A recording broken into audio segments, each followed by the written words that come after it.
नमस्कार, आप देख रहे हैं न्यूज 18। मैं हूं आपके साथ मेनका चौधरी और इस वक्त बात उत्तराखंड की होगी। और सबसे पहले बात कर लेते हैं अपने बड़बोलेपन और विवादों की वजह से अक्सर सुर्खियों में रहने वाले रुद्रपुर से बीजेपी विधायक राजकुमार ठुकराल की। अपने उग्र स्वभाव पर उन्होंने खुद ही अफसोस जाहिर किया। ठुकराल का दर्द है कि उनसे जूनियर विधायक भी प्रदेश में मंत्री बन गए और वो सिर्फ विधायक ही रह गए। अपनी शान में रुद्रपुर विधायक ने अपनी क्वालिफिकेशन का जिक्र भी किया। दरअसल ये बात उन्होंने एक कार्यक्रम के दौरान कही। आज तक मैं उसी भाव से आज मंत्री नहीं हूं, मुझसे जूनियर मंत्री बना। मैं 3 विषयों में एमए हूं, मुझसे ज्यादा पढ़ा लिखा कोई नहीं है। मैं 10 इलेक्शन लगातार जीता हूं, आज तक मैं ऊपर वाले की कृपा से कभी हारा नहीं। मैं मंत्री क्यों नहीं हूं भाई? बिल्कुल ठीक है, सिर्फ उस वजह से जो मैंने किया आज तक तांडव, अपने उग्र स्वभाव के नहीं। इधर उत्तराखंड के स्वास्थ्य मंत्री धन सिंह रावत के नए वीडियो को लेकर बीजेपी की राजनीति गर्म है। दरअसल अपने विधानसभा क्षेत्र श्रीनगर के दौरे पर धन सिंह पहुंचे थे और वहीं पर जय जयकार में उत्साही नेताओं ने धन सिंह की तुलना प्रधानमंत्री नरेंद्र मोदी से कर दी और नारेबाजी लगाई। वीडियो में मंत्री नारेबाजी के दौरान अभिवादन स्वीकार करते नजर आए। वीडियो सोशल मीडिया पर वायरल है और बीजेपी के नेता चुटकियां ले रहे हैं। न्यूज 18 ने मंत्री धन सिंह रावत से संपर्क किया तो उन्होंने इस पर कुछ भी टिप्पणी से इनकार कर दिया। वहीं पार्टी अध्यक्ष मदन कौशिक ने मामले की संवेदनशीलता को समझते हुए चुप रहना ही बेहतर समझा। पहाड़ का मोदी जिंदाबाद। बहुत बहुत सब मैं आऊंगा। स्वास्थ्य मंत्री लगे पहाड़ का मोदी जिंदाबाद। क्या मोदी जी से उनकी तुलना की जा रही है? पहाड़ के मोदी हैं धन सिंह रावत। जहाँ पे उनके नारे लगे पहाड़ का मोदी जिंदाबाद, क्या मोदी जी से उनकी तुलना की जा रही है? पहाड़ के मोदी हैं धन सिंह रावत। इसमें कोई शक नहीं कि धन सिंह रावत ने कई बार बीजेपी के लिए यहां पर संकट मोचक की भूमिका निभाई है। कई बार सीएम पद की रेस में उनका नाम भी सामने आया, लेकिन मोदी से तुलना का जवाब देते बीजेपी को नहीं बन रही बात ये। चलिए बात कर लेते हैं अर्ली वार्निंग ऐप की। आज सीएम पुष्कर सिंह धामी ने अर्ली वार्निंग सिस्टम के मोबाइल ऐप का शुभारंभ किया। इस ऐप को राज्य आपदा प्रबंधन प्राधिकरण, उत्तराखंड सरकार और आईआईटी रुड़की ने मिलकर तैयार किया। ऐप के जरिए भूकंप के बारे में जानकारी पहले ही मिल जाएगी। आपको बता दें, पहली बार देश में ऐसा ऐप बनाया गया है। सीएम ने सभी से ऐप को डाउनलोड करने को भी कहा है। अब आपको बताते हैं इसके क्या क्या फायदे हैं। आईआईटी रुड़की का दावा है कि 5.5 इंटेंसिटी से ज्यादा के भूकंप पर यह खुद ब खुद एक्टिव हो जाएगा। जमीन के नीचे के मूवमेंट की जानकारी देगा। 11 से 60 सेकंड से पहले जानकारी मिल जाएगी। मोबाइल ऐप के जरिए ये जानकारी लोगों को मिल जाएगी। सर, इसे हमें डेवलप करने में लगभग 4 साल लगे हैं और इस पे हमने काफ़ी मीटिंग्स हुई हैं हायर अथॉरिटी के साथ। कई सारे सजेशंस आए हैं, जैसे कि किस तरीके की हमारी साउंड होनी चाहिए, अगर इन केस लोग कहीं फंस गए हैं तो वो उनको रेस्क्यू कैसे किया जा सके, कैसे उनका डेटाबेस बनाया जाए, उनके परिचितों को कैसे सूचित किया जाए। इन केस जैसे डिजास्टर की टीम को टाइम लग रहा है तो कोई अगर डियर वन है उनके आसपास तो वो जाके उनको बचा सकें या कुछ मदद पहुंचा सकें। इस तरीके से सर हमने ये करा है। मैं उत्तराखंड के सभी भाई बहनों से, सभी लोगों से अपील करता हूँ कि स्वयं और अपने परिवार का भूकंप से बचाने के लिए उत्तराखंड भूकंप अलर्ट एप्लीकेशन को आज ही अपने मोबाइल में अपडेट कर लें, डाउनलोड कर लें। और 2 बार खराब मौसम की वजह से केदारनाथ का दौरा नहीं कर पाए सीएम पुष्कर धामी ने बुधवार को ड्रोन के जरिए कामों का निरीक्षण किया। सीएम ने अधिकारियों को निर्देश दिए कि आदि गुरु शंकराचार्य की समाधि और मंदाकिनी नदी पर बन रहे पुल का काम जल्द पूरा किया जाए। सीएम ने कहा कि आने वाले 2 से 3 महीने केदारनाथ में काम करने के लिहाज से अच्छे हैं और ऐसे में तेजी से काम किया जा सकता है। सीएम धामी ने केदारनाथ में चल रहे काम की प्रेजेंटेशन भी देखी और साथ ही इसके मुताबिक पहले फेज का काम पूरा हो चुका है, जबकि सेकेंड फेज के लिए 116 करोड़ के कामों को मंजूरी मिल चुकी है, जिसमें 8 प्रोजेक्ट पर काम शुरू हो चुका है। और इन प्रोजेक्ट्स में संगम के घाट, आस्था पथ, rain shelter, water ATM, command and control room और हॉस्पिटल बिल्डिंग शामिल हैं, जिन पर काम की शुरुआत हो चुकी है। इधर ऋषिकेश में प्रदेश कांग्रेस का मंथन शिविर चल रहा है और आज दूसरे दिन यहां पर कांग्रेस ने मंथन किया। चुनाव के लिए रणनीति बनाई गई। पूर्व मुख्यमंत्री हरीश रावत ने एक बार फिर बीजेपी पर निशाना साधा। उन्होंने कहा कि 2 मुख्यमंत्री की नाकामी के बाद एक युवा मुख्यमंत्री को ट्रायल पर बीजेपी ने लाया है और हरीश रावत ने बताया कि जनता सब जानती है और 2022 में इसका जवाब भी देगी। नाकामियों पर, 2 मुख्यमंत्रियों की नाकामी पर एक नौजवान को ट्रायल में डाल दिया बीजेपी ने, क्योंकि बीजेपी के पास कुछ था नहीं बताने के लिए। इसलिए सोचा शायद उनका चेहरा देख करके कुछ हमारे पाप माफ़ हो जाए, मगर उत्तराखंड के लोग भाजपा के पापों को माफ़ नहीं करेंगे। और उत्तराखंड कांग्रेस में बदलाव के बाद से ही एकजुटता नजर आ रही है और ऐसा लंबे वक्त बाद हो रहा है। लेकिन ऋषिकेश में मंथन शिविर के बीच नया विवाद शुरू हो गया, क्योंकि कांग्रेस में अब चेहरा बदलते ही फैसले पलटने का काम भी शुरू हो गया है, जो पार्टी के लिए नई कलह की वजह बन सकता है।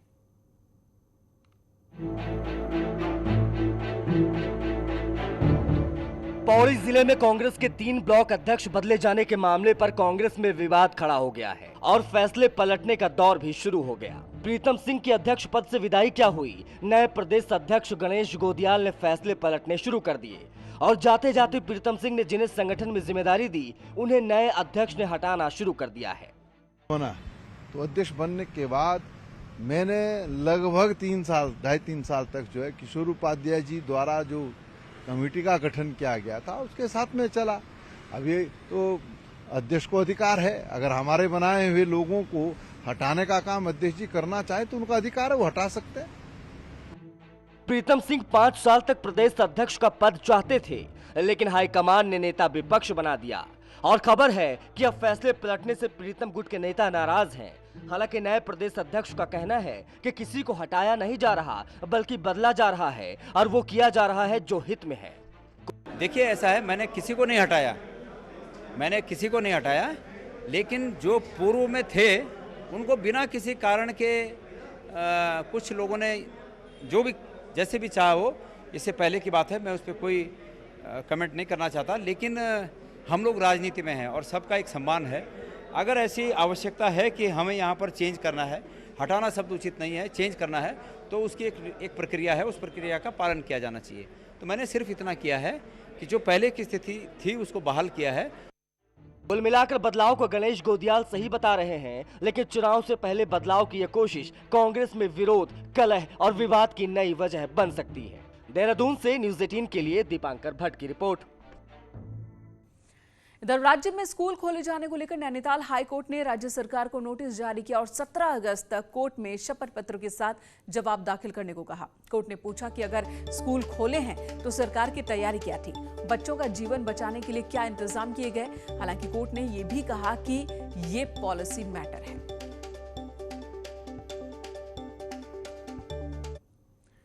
खबर चमोली से, जहां पर पहाड़ से मलबा आने की वजह से बद्रीनाथ एनएच एक बार फिर बंद हो गया। छिनका के पास अचानक पहाड़ से मलबा गिरने लगा, जिसके बाद एनएच को बंद करना पड़ा। एनएच की टीम मलबा हटाने में जुटी है। तस्वीरों में भी आप देख सकते हैं कि किस तरीके से पहाड़ से बड़े बड़े बोल्डर सड़क पर गिर रहे हैं।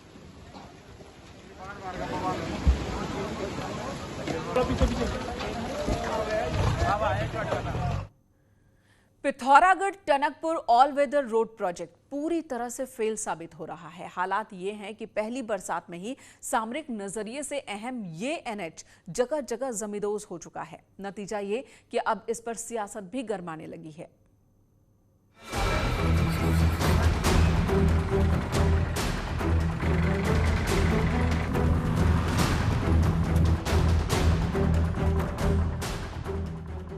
सुबह 5 बजे से यहाँ पे बहुत सारे यात्री लोग फंसे हैं, जिनको अर्जेंट काम है वो भी नहीं जा पा रहे हैं।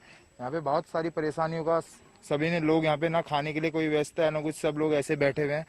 ये बहुत सुबह से बहुत परेशानी हो रही है लोगों को। यही व्यथा ऑल वेदर रोड पर सफर करने वाले हर यात्री की हो गई है। उम्मीद थी कि 1200 करोड़ की लागत से बनी ऑल वेदर रोड पिथौरागढ़ के साथ चंपावत के लोगों के लिए भी वरदान साबित होगी, लेकिन पहली बरसात में ही इस एनएच का जो हाल है उससे लगता है कि वरदान अभिशाप में तब्दील हो गया है। हालात ये हैं कि बरसात शुरू होने के बाद चीन और नेपाल को जोड़ने वाला ये एनएच खुला कम है और बंद ज्यादा रहा है। ऑल वेदर रोड निर्माण के दौरान ही इसकी कटिंग पर सवाल उठ रहे थे, जो अब सही साबित हो रहे हैं। जनता की सुविधा के लिए नहीं रह गई, बल्कि वो ठेकेदारों को लाभ के लिए रोड बन गई। और जिस तरीके से उसको तकनीकी रूप से जिसमें जो खामियां हैं उसमें रोड को काटने में थी, उसका खामियाजा आज हम पिथौरागढ़ वाले भुगत रहे हैं। 150 किलोमीटर के इस एनएच पर एक नहीं बल्कि दर्जनों डेंजर जोन बन गए हैं, जो आए दिन दरक रहे हैं। नतीजा ये है कि यात्री सफर के दौरान जगह जगह फंस रहे हैं। डेंजर जोन को पार करना यात्रियों के लिए मौत को मात देने से कम नहीं है। इस एनएच पर 8 लाख की आबादी के साथ चीन और नेपाल बॉर्डर पर तैनात होने वाले सुरक्षा बल भी निर्भर हैं। बावजूद इसके निर्माणदायी संस्थाओं ने ऑल वेदर रोड के सपने को तार-तार कर डाला। तो काफ़ी लूज सॉइल होने के कारण जो है लगातार स्टेटा गिरता जा रहा है। इसमें अभी टीएचडीसी वालों ने भी एक विजिट कर रखा है। इसका आंगन वो भेजेंगे, उसके बाद क्या ट्रीटमेंट किया जाएगा इसमें वो टीएचडीसी टिहरी वाले सलाह देंगे, तभी इस पर और आगे की कार्रवाई की जाएगी। फिलहाल अभी ये इस बरसात के मौसम में तो परेशानी रहेगी सर यहाँ पर।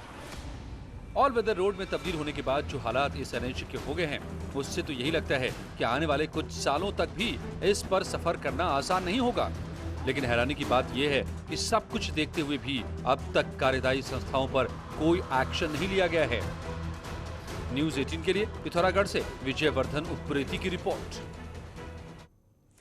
और अब खबर रुद्रप्रयाग से, जहां पर चमोली को जोड़ने वाले NH 107A पर डेड़ा मस्तूरा के पास भू धसाव के कारण लोगों में खौफ का आलम है। NH का 40 मीटर का हिस्सा धंस चुका है, जिससे ऊपरी इलाकों में खतरा बढ़ गया। पापड़ी गांव के लोगों के घरों में दरार पड़ चुकी है।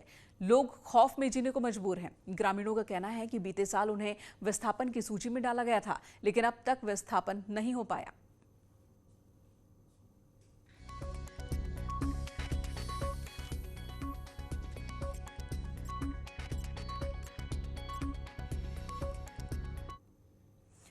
और कोटद्वार की नदियों में लगातार हो रहे हादसों के बाद भी लोग बारिश के मौसम में खोह नदी में नहाने से बाज नहीं आ रहे।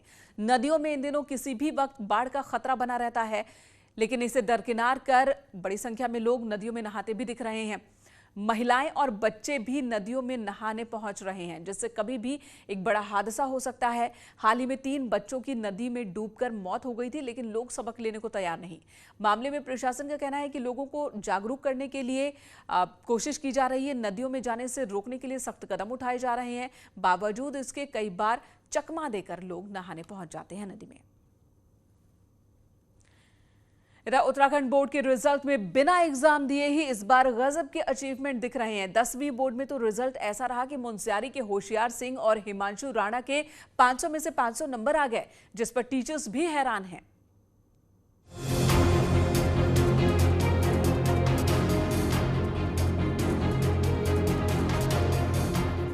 लैंग्वेज सब्जेक्ट में 100% नंबर लाना बेहद मुश्किल माना जाता है, लेकिन इस बार तो बिना एग्जाम दिए ही 56 फाड़कर नंबर मिले हैं। राज्य के 9 जिलों में 95% से ज्यादा छात्र पास हो गए। अब ऐसे में पिथौरागढ़ के मुंशियारी में होशियार सिंह पवार और हिमांशु राणा को 500 में से 500 नंबर मिले, जिसके बाद छात्र सवाल उठा रहे हैं। तो शिक्षाविद भी मानते हैं कि पूरे नंबर लाना बेहद मुश्किल है। छात्रों को कोरोना का फायदा मिला है। पूरे 500 में से तो 500 नंबर तो खैर ला नहीं सकते। अगर हम पेपर भी देते तो 90, 95, 96 इतने ला सकते। इतनी कैपेसिटी होती है हमारी बच्चों की पढ़ने की। जो मानक बने थे उसके आधार पे बच्चों को लाभ ही हुआ है। अधिकांश बच्चों को लाभ हुआ है। वो बच्चे जिनको कि बोर्ड एग्ज़ाम से डर रहता है, बोर्ड एग्ज़ाम में अच्छा नहीं कर पाते हैं। हालांकि निदेशक के अपने तर्क हैं और यहां तक दावा किया कि दूर दराज के रिजल्ट की मॉनिटरिंग उन्होंने खुद की है। बच्चों ने वास्तव में परफॉर्मेंस दी है, पूरे साल काम किया है उन्होंने। प्रैक्टिकल में उनके अच्छे मार्क्स हैं और जो हमारे जो मंथली टेस्ट होते हैं उसमें भी अच्छे मार्क्स थे उनके। तो इस वजह से उनके रिजल्ट कुछ तो 100% है और ज़्यादातर तो 99.54% जो है। पिछले सालों में कई कोशिशों के बाद भी राज्य बोर्ड के रिजल्ट में सुधार नहीं आया। हाँ, इस बार कोरोना के चलते जरूर रिजल्ट का ग्राफ सुधर गया है और छात्रों ने भी एब्सोल्यूट नंबर लाकर इतिहास लिख दिया। न्यूज़ 18 के लिए देहरादून से भारती सतरानी की रिपोर्ट।